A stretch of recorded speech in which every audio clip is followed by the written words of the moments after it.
ಕಾಂಗ್ರೆಸ್ ಕರ್ನಾಟಕದ ಗ್ಯಾರಂಟಿ ಇಡೀ ದೇಶಕ್ಕೆ ಮಾಡೆಲ್ ಅಂತಾರೆ. ಆದ್ರೆ ಕಾಂಗ್ರೆಸ್ನ ಹಿರಿಯ ಶಾಸಕ ಅರವಿಂದ್ ದೇಶಪಾಂಡೆ ಅವರು ಹೇಳಿದ್ದಾರೆ, ಈ ಗ್ಯಾರಂಟಿಗಳಿಂದ ಅಭಿವೃದ್ಧಿ ಆಗ್ತಾ ಇಲ್ಲ, ನಾನೇನಾದ್ರು ಮುಖ್ಯಮಂತ್ರಿ ಆಗಿದ್ರೆ ಇದನ್ನ ತರ್ತಾನೆ ಇರಲಿಲ್ಲ ಈ ತರ ಗ್ಯಾರಂಟಿಗಳನ್ನ ಅಂತ ಹೇಳಿ.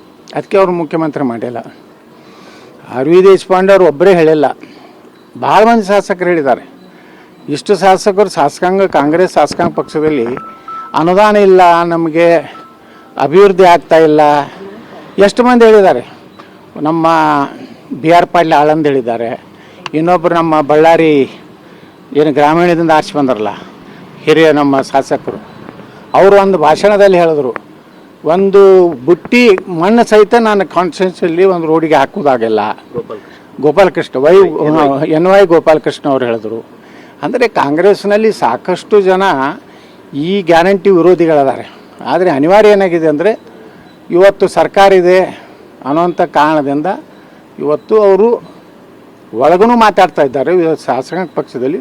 ಈಗ ಒಬ್ಬೊಬ್ಬರು ಹಿರಿಯ ನಾಯಕರು, ಯಾಕಂದರೆ ಅರವಿಂದ್ ದೇಶಪಾಂಡೆ ಅಂತ ಒಬ್ಬ ಹಿರಿಯ ನಾಯಕರು ಮಾತಾಡಬೇಕು. ಅವರು ಅಂಥವ್ರು ಹಿರಿಯರಿಗೆ ಏನು ಯಾರಿಗೂ ಹಂಚಬಾರ್ದು, ಹೈಕಮಾಂಡ್ಗೆ ಎದಕ್ಕೆ ಹಂಚಬೇಕು. ಈಗ ನನಗೆ ಯಡಿಯೂರಪ್ಪ ವಿರುದ್ಧ ಮಾತಾಡೋದಕ್ಕೆ ಉಚ್ಚಾಟನೆ ಮಾಡೋದು, ನಾನು ಈಗಾದರೂ ಹಂಚೋದಿಲ್ಲ. ಹೈಕಮಾಂಡ್ ಎಲ್ಲರೂ ಯಡಿಯೂರಪ್ಪನ ಮನೆಗೆ ಹೋಗಂದ್ರೆ ಹೋಗೋದಿಲ್ಲ. ಯಡಿಯೂರಪ್ಪನ ಬಿಟ್ಟು ಮಾತಾಡ್ತಿದ್ರೆ ಹೈಕಮಾಂಡ್ ಜೊತೆ ಚರ್ಚೆ ಇಲ್ಕಂದ್ರೆ ಇಲ್ಲ. ಹಿಂಗೆ ಕೆಲವೊಂದು ಹಿರಿಯ ನಾಯಕರು ಮಾತಾಡ್ಲಿಕ್ಕೆ ಚಾಲೂ ಮಾಡಿದ್ರೆ ಒಂದು ಪಕ್ಷ ಸುಧಾರಣೆ ಆಗ್ತದೆ. ಇಲ್ಕಂದ್ರೆ ಕೆಲವೊಂದು ಆಸ್ತಿಗೆ ಆದಂಗೆ ಆಗ್ತದೆ ಕೆಲವೊಂದು ಪಕ್ಷಗಳು. ಸರ್, ಇವತ್ತು ಮುಖ್ಯಮಂತ್ರಿಗಳು ಸಚಿವರ ಒಂದು ಔತಣಕೂಟ ಕರೆದಿದ್ದಾರೆ. ಅದು ಬೇರೆ ಬೇರೆ ರೀತಿ ವ್ಯಾಖ್ಯಾನಗಳನ್ನ ಒಂದಷ್ಟು ಚರ್ಚೆ ಆಗ್ತಾ ಇದೆ.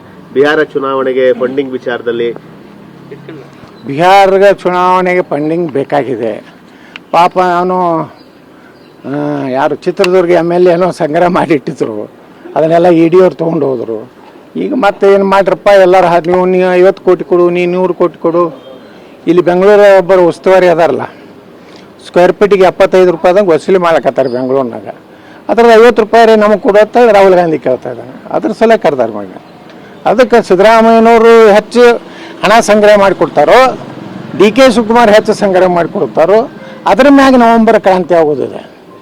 ನವೆಂಬರ್ ಕ್ರಾಂತಿ ಡಿಪೆಂಡ್ ಏನಿದೆ ಅಂದರೆ ಈಗ ಯಾರು ಹೆಚ್ಚು ಕಾಂಗ್ರೆಸ್ ಹೈಕಮಾಂಡ್ಗೆ ಫಂಡ್ ಕೊಡ್ತಾರೋ ಅವರು ಮುಖ್ಯಮಂತ್ರಿ. ಸಿದ್ದರಾಮಯ್ಯ ಹೆಚ್ಚು ಫಂಡ್ ಕೊಟ್ಟರೆ ಹಿಂದುಳಿದ ನಾಯಕ ಮುಂದುವರಿಬೇಕಂತ ರಾಹುಲ್ ಗಾಂಧಿ ಹೇಳ್ತಾನೆ. ಸಿದ್ದರಾಮಯ್ಯ DK ಶಿವಕುಮಾರ್ ಕಡಿಮೆ ಕೊಟ್ಟರೆ ಬದಲಾವಣೆ ಅನಿವಾರ್ಯ ಅಂತ ಹೇಳಿ DK ಶಿವಕುಮಾರ್ ಮಾಡಬೇಕು. ಇಷ್ಟೇ, ಮತ್ತೊಂದೇನಿಲ್ಲ. Thank you sir.